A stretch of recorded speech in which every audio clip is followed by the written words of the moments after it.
xin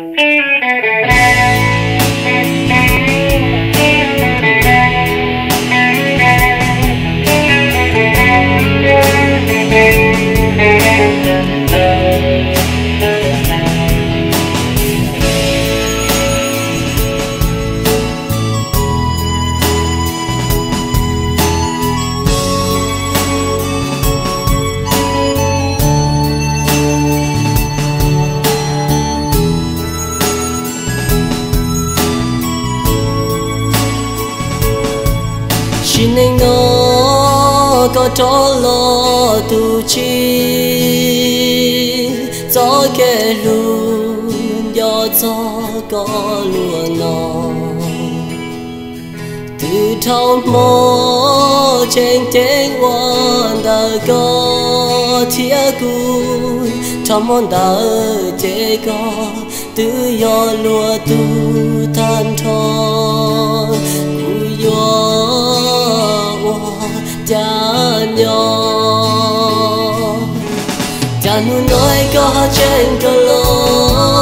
có mơ chiều đã chi để mùa cha con qua tu chi đi con gió kiến gió nào tu thiệt có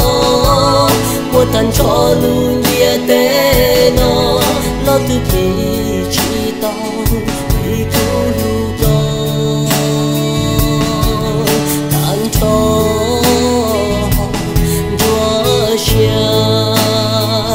trên núi yo, đi xa mong sẽ lo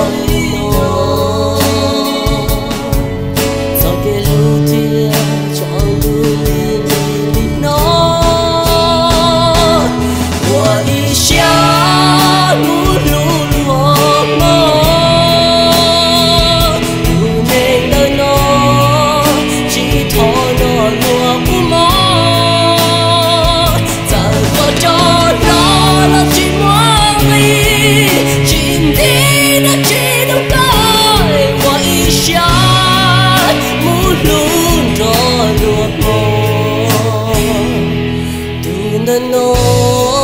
chỉ ở địa chỉ lúc con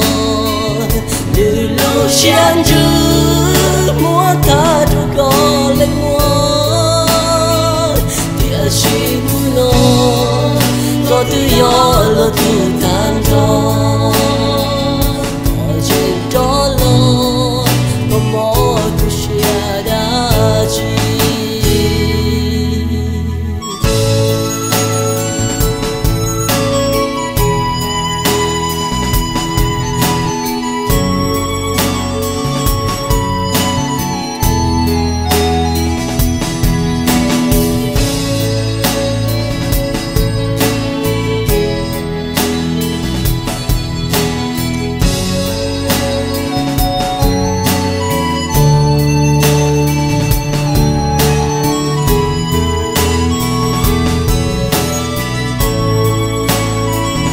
trên núi yo,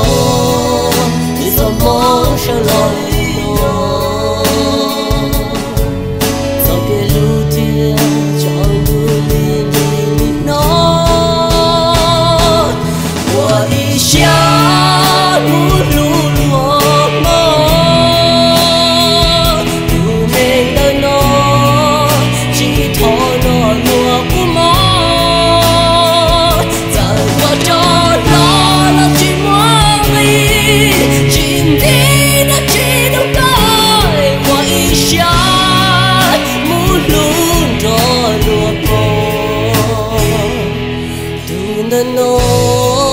chỉ ở địa chỉ lúc con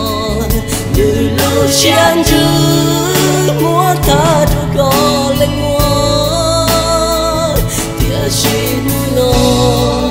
có tự do là tự tan cho